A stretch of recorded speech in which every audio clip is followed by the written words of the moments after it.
David Chen, ang lalaking walang katulad. Kabanata 51. Sino ang umatake sa akin? Mabangis na hinugot ni Feng Zihay ang toothpick at umungol ng malakas.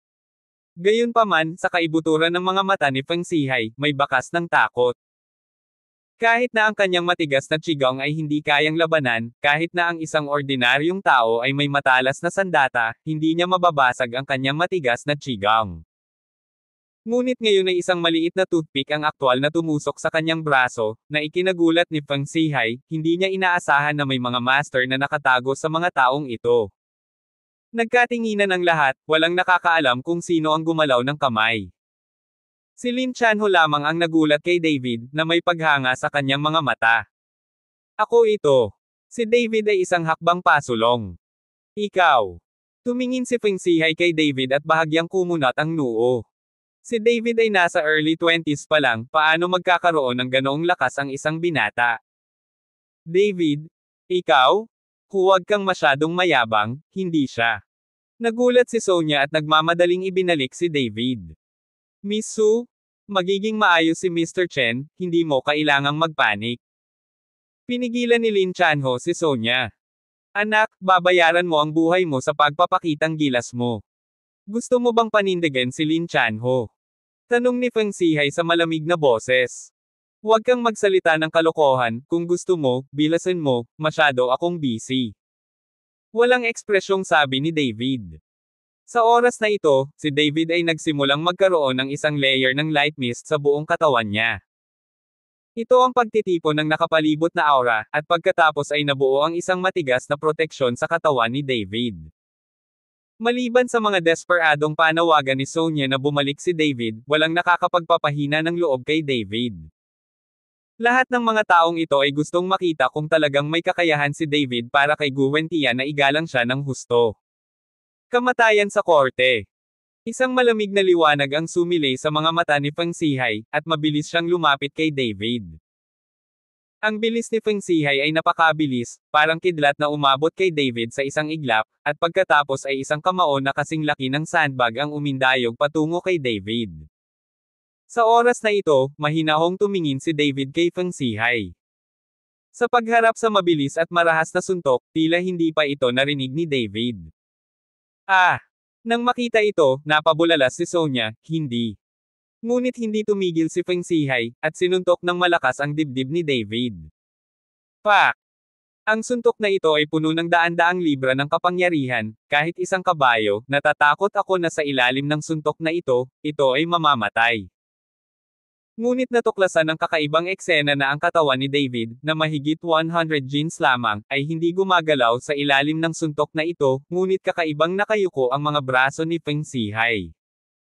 Dahil sa napakalaking anti-vibration force na bali ang braso ni Feng Zihay, at ang mga puting buto ng kagubatan ay tumagos sa balat at nalantad. Ano?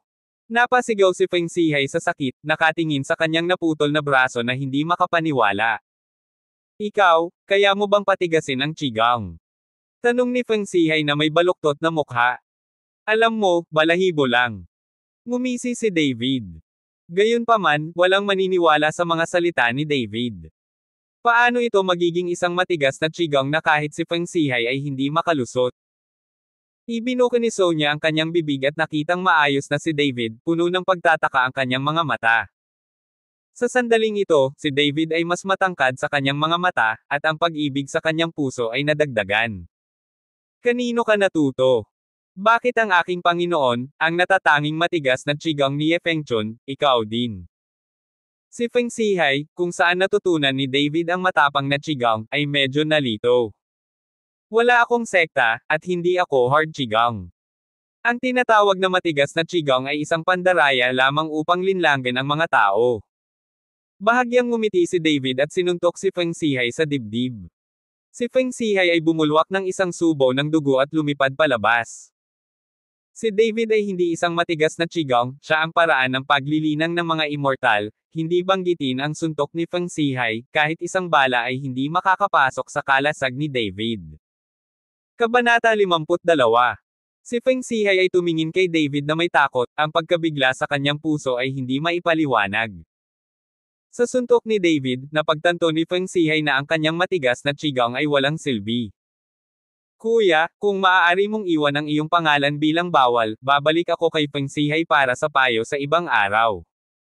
Alam ni Feng Zihay na hindi siya ang kalaban ni David, at ang pakikipaglaban ay walang kabuluhan. Siguradong atras muna si Feng Zihay. Feng Zihay, gusto mo bang umalis? Sabihin, nandito ngayon si Mr. Chen, at ito ang iyong libingan.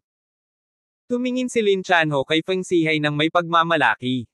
Nagbago ang ekspresyon ni Feng Zihay, at tumingin siya kay David ng may takot. Kung talagang pinatay siya ni David, baka hindi na siya makaalis ngayon. Ang pangalan ko ay David Chen, maaari kang humingi sa akin ng paghihiganti anumang oras.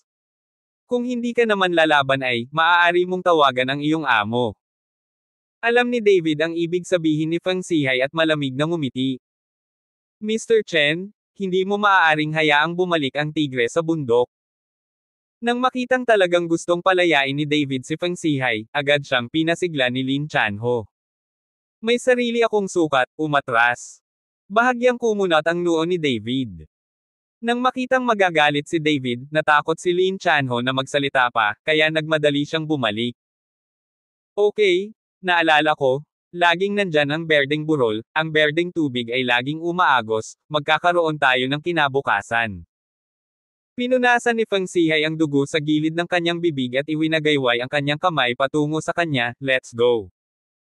Inalis ni Feng Zihay ang mga tao, at tanging ang mga taong dumalo sa piging ang naiwan sa malaking bulwagan. Sir! Ang galing talaga ni Chen, natuto talaga ako ngayon. Ang pagkakaroon ng ganoong kakayahan sa murang edad, ang kinabukasan ni Mr. Chen ay hindi nasusukat. Oo naman, isang bayani ang nagmula sa isang batang lalaki. Pinuri ng lahat si David.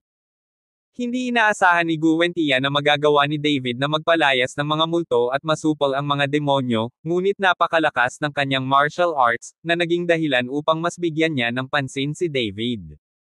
Ginoo Chen, patawarin mo ang aking kamangmangan, at sana ay hindi magdaramdam si Mr. Chen. Lumapit si Tanglong kay David na puno ng kahihiyan ang mukha at humingi ng tawad. Lahat tama. Napangiti ng bahagya si David, ngunit hindi niya ito isinasa puso. This time, tumingin si Ruben kay David at hindi niya maiwasang mapangiti. Itinaas niya ngayon ang kanyang mga kamay bilang pagsang-ayon kay Sonya at David. Alam mo kung Fu, at wala kang sinasabi ng maaga, mag-aalala ako sa'yo ng matagal. Nagkunwaring galit si Sonya at naglakad sa harapan ni David, at saka pinisil ang braso ni David. Hey! Kumunot ang noo ni David, na nagpapakita ng matinding sakit, masakit. Natigilan si Sonya nang tumingin siya kay David ng ganoon, wala akong lakas. Bakit masakit? Medyo natarante si Sonya. Kanina lang ako sinaktan ni Feng Zihay, at kumapit ako, ngunit niloloko mo pa rin ako. Nagkunwaring nasaktan si David, at tumingin kay Sonya na may mga reklamo sa kanyang mga mata. Nasaan ang sugat? Tingnan ko, ipakita mo sa akin dali, ako. Hindi ko alam. Gulat na napatingin si Sonya sa katawan ni David, at mukhang maiiyak na siya. Nakikita ng lahat ng tao sa paligid na nagkukunwari si David, kahit si Ruben ay nakikita ito, ngunit hindi ito umimik, bagkos ay tahimik na tumingin sa kanilang dalawa. Si Sonya lang ang hindi nakapansin na nagpapanggap si David dahil sa sobrang pag-aalala niya. Sige. Pag hinawakan mo ako, gumaling na ang sugat ko. Iiyak na sana si David nang makita niya si Sonya kaya hindi na niya ito ginugulo. Sa sandaling marinig ito ni Sonya, naunawaan niya kaagad na siya ay nalinlang. Sige, David, papatayin kita. Itinaas ni Sonya ang kanyang kamao kay David, at mabilis na tumakbo si David. Nang makita ang dalawang sparring, nagtawanan ang lahat, tinapik ni Gu Wentian si Ruben sa balikat, President Su, walang limitasyon ang kinabukasan ng iyong pamilyang Su. Siyempre naintindihan ni Ruben ang ibig sabihin ni Gu Wentian, at mabilis na sinabing mahinhin, kailangan nating mas umasa kay Gu para alagaan siya. Sa tingin ko, dapat akong alagaan ng pamilya mong Su sa hinaharap. Tumawa ng malakas si Gu Wentian. Kabanata 53. Pine Bay Hilltop Villa. Matapos mamasyal sina Barbara at Chen Baoguo, umupo sila sa sala para magpahinga. Hindi nila pinangarap na maninirahan sila sa ganoong karangyang bahay. Bagamat pansamantalang tirahan lamang nila ang bahay, maswerte sila. Mukhang hindi masama ang Diyos sa aming pamilya. Kakalabas lang ni David sa kulungan, at nakilala niya ang isang mabuting babae na tulad ni Sonia. Hindi ko alam kung paano nagkakilala ang dalawa. Sabi ni Barbara na may kontentong mukha. Hindi ko alam, ngunit sa pagtingin kay Miss Su, siya ay isang mabait na babae. Si Chen Baoguo ay dating lingkod bayan, at nakakita siya ng maraming tao sa lahat ng uri, kaya napakatumpak niya. Sabi mo napakayaman ng mga tao, ano ang gusto mo David? Si Barbara ay palaging medyo nag-aalala sa kaibuturan ng kanyang puso, pagkatapos ng lahat, ang kanilang pamilya at ang iba ay mali. Ngunit nang magsasalita na sana si Chen Baoguo, biglang binuksan ng isang lalaking nakasot at leather shoes ang pinto at pumasok. Biglang pumasok ang lalaki, dahilan para tumigil sandali si Chen Baoguo. Let me answer you. In fact, pinaglalaroan lang ni Sonia si David. Do you think the noble Miss Su will impress your David? Don't dream? You two don't think about it? What's wrong with your David? Isa lang siyang kawawang bata na nagtapos sa ordinaryong unibersidad at nakakulong. Kung ang iyong anak na babae ay umibig sa ganitong uri ng tao, papayag ka ba? Kaya lang, aksidenteng nailigtas ng David ng iyong pamilya ang ama ni Sonia. Sonia is keen to repay his kindness, do you think magpapakasal sila? Ako ang tunay na kasintahan ni Sonia, at matagal na tayong magkakilala. Ang berdeng pamilya at ang mga kabayong kawayan ay nasa iisang tahanan. Pinapayuhan kitang sumuko ng maaga. Hindi mo ba alam ang mga kabutihan ng iyong anak? Pagkatapos magsalita ng lalaki, ninisyon niya sina Chen Baoguo at Barbara, ang kanyang mga mata ay puno ng panunuya at pang-aalipusta. Matapos marinig ni na Barbara at Chen Baoguo ang mga salita ng lalaki, ang kanilang mga mukha ay namula at pagkatapos ay pumuti, ngunit sila ay tahimik upang pabulaanan. Kung tutuusin, totoo naman ang sinabi nila. Ang kanilang pamilya ay isang ordinaryong pamilya lamang, at si David ay isang ordinaryong pamilya lamang.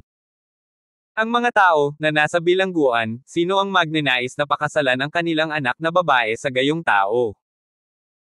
Nang makita ang mga reaksyon ni na Barbara at Chen Baoguo, nasiyahan ang lalaki, at kumuha siya ng isang stack ng pera mula sa kanyang bag at inihagis ito sa harap nilang dalawa, kunin mo ang pera at umalis ka kaagad dito, kung hihintayin mo ang oras na para palayasin ka, huwag mo akong sisihin sa kalupitan mo.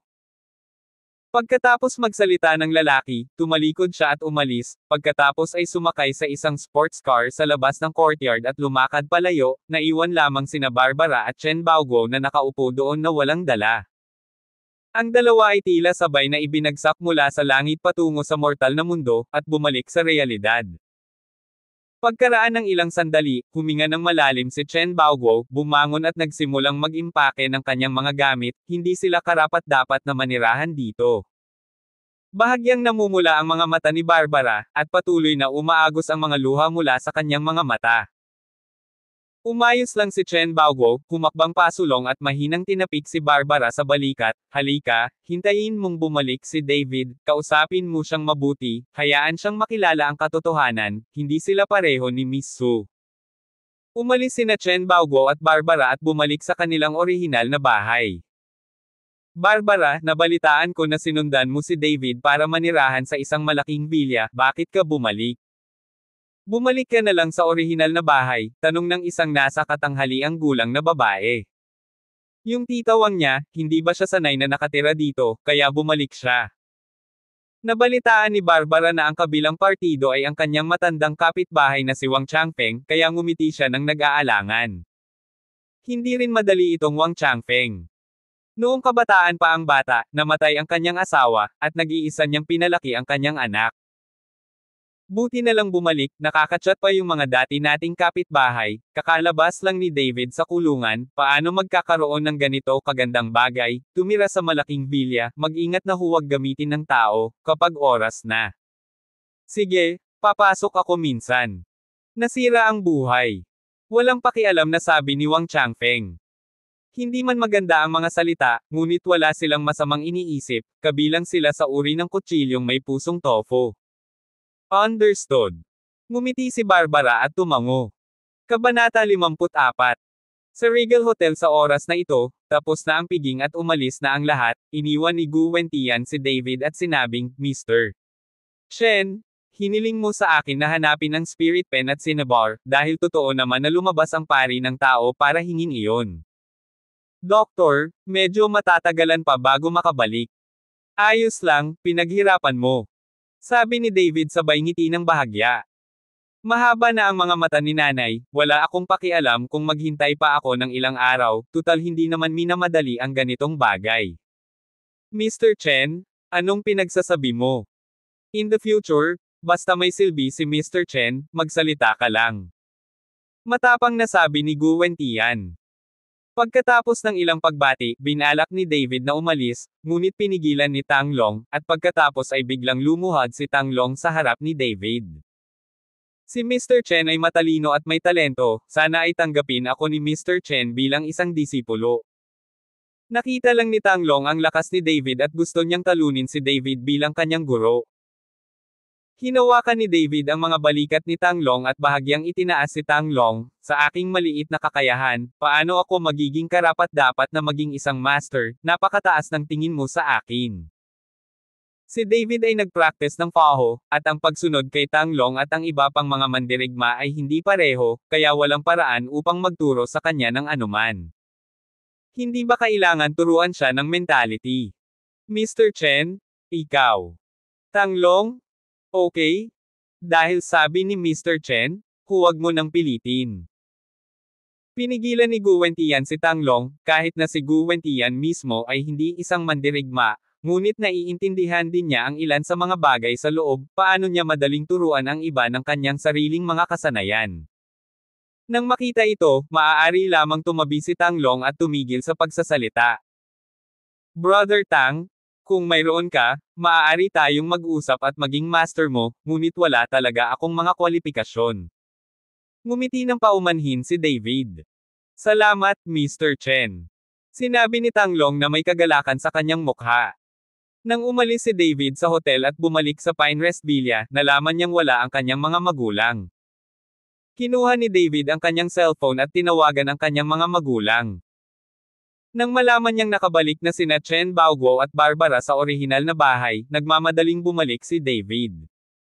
Dad, Mom, what are you doing here? Hindi ka ba sanay na tumira sa Pine Bay? Mas maganda ang hangin doon at mas maganda ang kapaligiran, di ba, kaysa dito? Naguguluhang tanong ni David. Sinulyapan ni Chen Baoguo si David, hindi umimik, dumiretso sa silid, ngunit bumantong hininga si Barbara. David, kalalabas mo lang sa kulungan, huwag palaging mag-isip na yumaman sa isang gabi, si Sonia ay isang mabuting babae, ngunit ikaw. Also you can take this as a threat dahil niligtas mo ang buhay ng tatay ng isang tao, hindi kayo iisang tao, at imposibleng magkasama kayo. Sa hinaharap, makakahanap ka ng trabaho sa isang down-to-earth na paraan, at huwag mag-isip ng anuman. Ma, may nagsabi ba sa'yo? Bahagyang kumunat ang noo ni David. Huwag kang mag-alala, sabi ko, hindi mo na kailangang kontaken si Sonia, at ang bahay sa Pine Bay ay ibinibigay pa rin sa iba, at hindi rin kami pupunta doon ng iyong ama. Hindi ko hinihiling na yumaman ka, kailangan mo lang maghanap ng magandang share. Trabaho, pakasalan mo na lang ang manugang at ipasa ang angkan. Medyo mabigat ang tono ni Barbara, at mukhang galit siya. Nang makitang galit ang kanyang ina, hindi naglakas loob na magsalita si David, kaya tumango na lamang siya, Nay, papakinggan kita. Sa paglipas ng mga taon, ang aking ina ay umiyak at ipinikit ang kanyang mga mata para sa kanyang sarili. Hindi ko alam kung gaano siya nahirapan. Ayaw ni David na magalit sa kanyang ina. Nang makitang napakasaya ni David, sumang-ayon siya, sinabi ni Tang Hong sa mas mahinang tono, hiniling ko sa iyong ama na kontaken ang iyong tiyo Zhang, pumunta ka bukas, at tingnan kung matutulungan kanya makahanap ng trabaho. Nagtapos din si Han. Narinig ko nakahanap siya ng magandang trabaho at kumikita ng malaki. Magkakilala na kayong dalawa mula pagkabata. Bagamat hindi nakikita ni Barbara ang kanyang mga mata, palagi niyang iniisip ang malaki at maliliit na bagay sa kanyang puso. Kabanata 55. What to say? If the two children agree, I have no opinion. After all, I also watched David groan. It's not a problem for him na makulong. Sa oras na ito, pumasok si Wang Changfeng na may dalang malaking mangkok. Ito ang sarsa na ginawa ko mismo, maaari mo itong subukan. Tita Wang. Nang makita ni David si Wang Changfeng na papasok, dali-dali niyang inabot ang mangkok. Mula nang dumating si David sa Horrendale noong siya ay teenager, naging kapitbahay na niya ang pamilya ni Wang Changfeng, kaya napakaganda ng relasyon ng dalawa. Tita Wang, masyado kang magalang, anak ni Hanhan, mula pagkabata ay lumaki na rin ako, matino at maganda, kung ak. Sa talaga ang ating dalawang pamilya, ang ganda. Tumayo si Barbara at hinaila si Wang Changfeng para maupo. Barbara, pumunta talaga sa bahay mo ang Hanhan family ko, at gumaan ang pakiramdam ko. Kung tutuusin, isa lang naman akong anak na babae, at kailangan kong umasa sa kanya kapag matanda na ako, kaya ayoko siyang magpakasal. Tatawagan ko si Hanhan mamayang gabi, hayaan mo siyang umuwi at sabay tayong magdi-dinner. Masayang sabi ni Wang Changfeng, makikita na labis din siyang nasiyahan kay David. Okay. Pero nabalitaan ko na nakahanap si Hanhan ng magandang trabaho at kumikita ng malaki. Masayang tumango si Barbara. Malaki ang kinikita ko, pero kung hindi ako uuwi buong araw, mahirap para sa akin na makita siya minsan. Sinabi ni Wang Changfeng, kinuha ang telepono at tinawagan ang kanyang anak na babae. Hindi nagtagal ay konektado ang tawag, at ang tamad na boses ni Wang Hanhan ay dumating. Nay, bakit mo ako tinatawagan ng ganitong oras? Natutulog pa ako. Anak, hapon na, bakit tulog ka pa? Di ba kailangan mo pang pumasok sa trabaho? Natigilan si Wang Changfeng. Nako, kailangan kong mag-overtime ngayong gabi, kaya matulog ka na sa hapon, anong problema? Nagmamadaling tanong ni Wang Hanhan. Nako, nakalabas na sa kulungan ang kapatid mong si David. Gusto kong sabihin sa iyo na umuwi ka sa gabi, at sabay tayong kakain. Sabi ni Wang Changfeng. Nay, wala akong oras, maghintay ng ilang araw, masyadong abala ang 2 araw na ito. Pagkatapos magsalita, binaba ni Wang Hanhan ang telepono. Si Wang Changfeng ay medyo napahiya sa pakikinig sa abalang tono sa telepono. Siya Tita Wang, dahil masyadong abala si Hanhan, baguhin natin ito sa ibang araw, hindi ito magiging mas malala sa 1 o 2 araw. Natakot si Barbara na magalit si Wang Changfeng, at dali-dali siyang pinasigla. Hoy, ngayon malaki na ang bata, hindi na talaga siya masunurin. Napabuntong hininga si Wang Changfeng.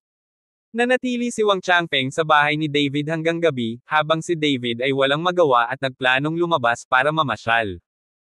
Sa sandaling ito, tumawag si Lin Chanho at gustong anyayahan si David sa isang pagkain. Si David ang amo ni Lin Chanho sa pinangyarihan. Siyempre, gusto ni Lin Chanho na makakuha ng pabor. David. Noong una ay gusto ni David na tumanggi, ngunit pagkatapos ng pag-iisip tungkol dito, kung uuwi siya para sa hapunan, si Wang Changfeng ay nasa kanilang bahay pa rin, at tinatayang sila ay maghahapunan ng magkasama. Sa hapagkainan, siguradong papagalitin niya ang kanyang mga magulang, kaya sinabi ni David na pangako. Gustong sunduin ni Lin Chanho si David, ngunit tumanggi si David, sumakay ng taxi at pumunta sa restaurant na sinabi ni Lin Chanho. Noong huling ilang taon nang makulong si David, mabilis na umunlad si Horrendale. Mayroong 12-dosenang mga bar at KTV sa isang maliit na lungsod. Sa gabi, kumikislap ang mga maliwanag na neon na ilaw, at ang mga lansangan ay puno ng mga gwapong lalaki at magagandang babae. Nang dumaan ang taxi ni David sa isang Fenggayu bar, bigla niyang nakita ang isang pamilyar na figure, nakasuot ng magagandang damit, na naglalakad papunta sa bar kasama ang ilang babae. Wang Hanhan. Bahagyang kumunat ang noo ni David. Pagtawag sa hapon, itong si Wang Hanhan ay nagsabi rin na siya ay nag-overtime sa gabi, bakit siya biglang sumulpot sa bar. Hindi kaya nagtatrabaho si Wang Hanhan sa bar. Para malaman, pinahinto ni David ang taxi, at pagkatapos magbayad ng pamasahe, sinundan niya si Wang Hanhan hanggang sa loob. Abangan ang susunod pang mga kabanata ng David Chen, ang lalaking walang katulad. Please subscribe to my YouTube channel and don't forget to like and share. Thanks for watching.